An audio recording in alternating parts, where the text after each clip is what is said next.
Vamos reabrir ou não a comissão de prisão em segunda instância? É pauta do atual governo? Segundo, a comissão de revisão do Código Penal, a revisão do Código de Processo Penal. Qual vai ser a política pública deste governo para as execuções penais? Qual vai ser o combate com o terrorismo? Com o terrorista não se conversa, não se negocia. É ferro, quem não gostar pode levar para casa. Qual é a política pública para conter crimes graves? Lembrando que em 2017 foram 64 mil assassinatos. Em 2022, desceu para menos de 41 mil assassinatos. Em 1º de janeiro deste ano, a única política pública atinente a ele foi fazer revogação de decretos relativos a armas.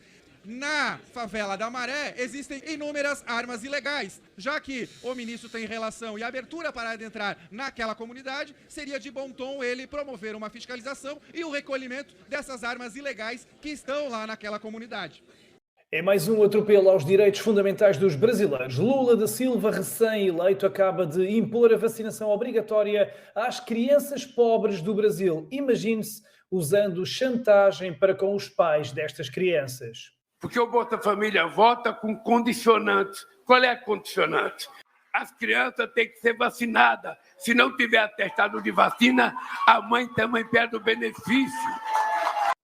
Numa altura em que em todo o mundo vários países vão suspendendo a vacinação das crianças devido aos efeitos adversos como miocardite e pericardite, o Brasil faz o oposto e obriga as crianças mais necessitadas a serem injetadas. Casos graves de saúde em crianças com reações adversas às vacinas da Covid-19.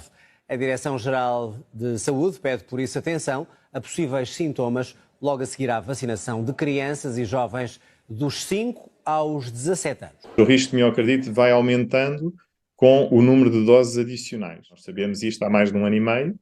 Já há alguns casos de morte em que se foi confirmado em autópsia que o que provocou a morte foi uma miocardite desencadeada pela vacina. Uma vacina que, além de trazer este risco enorme nas crianças, não impede que se apanhe e transmita a infecção e ainda por cima tem uma duração muito curta. Protegem pouco durante pouco tempo. Elas não têm proteção zero. Têm uma proteção curta e que dura pouco tempo. Pode ser só 2, 3, 4, 6 semanas. É uma questão de semanas. Então para quê? Para quê? Fica a pergunta se o risco de Covid para as crianças é praticamente nulo, se a vacina dura poucas semanas, se vacinar não impede de apanhar e transmitir o vírus e ainda traz consigo a infeliz possibilidade de provocar problemas graves de saúde nas crianças ou até matar.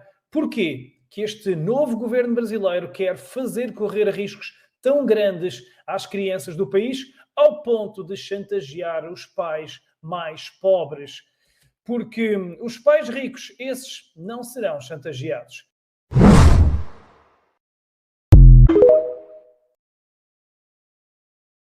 Isso explica um pouco a ascensão do identitarismo, colocando isso quase como se a questão fundamental da existência do mundo moderno? Na dimensão da consciência, nós todos seguimos histórias. Histórias que nós contamos para nós mesmos e que dão um significado para aquilo que a gente está fazendo, para as decisões que nós tomamos. Mas, no nível do inconsciente, nós somos primatas e nós estamos dentro da nossa tribo disputando status o tempo todo, prestígio e reconhecimento dos nossos pais. E isso se dá de 3 formas. Nós temos 3 tipos de jogo. É o jogo da virtude. Então, você ganha status se você está jogando um jogo que você consegue mostrar que você tem mais virtude do que o interlocutor. No discurso superficial, dá a impressão que essas pessoas estão querendo resolver um grande problema e lutar contra um grande mal. E, em princípio, é esse o discurso. Só que, no comportamento, você percebe que elas estão menos preocupadas em acabar mesmo com o mal e mais em mostrar que a maneira certa de agir e funcionar é essa e não aquela. Então, na consciência, ela acha que ela está literalmente lutando contra uma profunda desigualdade e protegendo minorias. Mas no inconsciente, tudo que ela está fazendo, como todos os outros, é se sentir superior ao outro, porque ela é mais atenta a essas coisas. Ela fala todos e não todos. Então ela se sente melhor